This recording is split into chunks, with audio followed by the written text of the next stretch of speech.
Ici, nous sommes au journal Les Reporters, un bimensuel d'investigation. Ce journaliste a déjà fait l'objet de menaces. Une propagande orchestrée sur les réseaux sociaux pour salir sa réputation.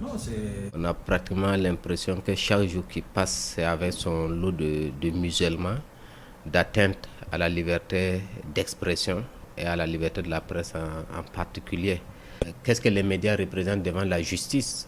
Or, vous êtes témoin que les militaires ont fait une descente dans une enceinte juridictionnelle au niveau du tribunal Ouaga 2 pour libérer de force une personne présumée qui était sous mandat de dépôt. Cet enseignant en journalisme pense aussi que la liberté de la presse se détériore au Burkina Faso. Je pense qu'il y a une cabale, si je puis le dire ainsi, contre les médias. Mais ce n'est pas seulement contre les médias, c'est aussi contre les journalistes. Parce que là, on vient de finir pour le compte du Centre national Norbert Zongo une étude sur la liberté de la presse au Burkina Faso. Et on s'est rendu compte que le discours politique s'est beaucoup radicalisé vis-à-vis des journalistes. La première victime dans une situation où on veut une sorte de pensée unique et de critique un peu flicto, même pas de critique, on veut un accompagnement sans réserve.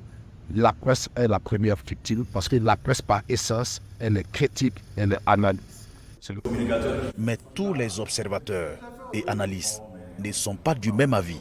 Voilà, donc c'est peut-être dans les discussions. Ce qui est posé comme problématique essentiellement, en tout cas actuellement, c'est quelle presse dans une période de guerre. Est-ce qu'elle doit être contraignante, donc s'adapter à la situation, ou bien elle doit s'en défaire ou elle peut s'en défaire. Les pays d'où sont originaires la forme de journalisme que nous pratiquons le montrent au jour le jour que, en fonction des intérêts que les gouvernants auraient identifiés comme vitaux pour la nation, sans état d'âme, on coupe les médias, on enferme. Voilà, et nous ne pouvons pas être au-dessus. Maintenant, il nous appartient de juger de l'opportunité de chaque action. Depuis l'arrivée des militaires au pouvoir fin janvier 2022, les médias ont une marge de liberté restreinte. Les médias français, RFI et France 24 ont été suspendus. Les journalistes des journaux français, Le Monde et Libération ont été expulsés.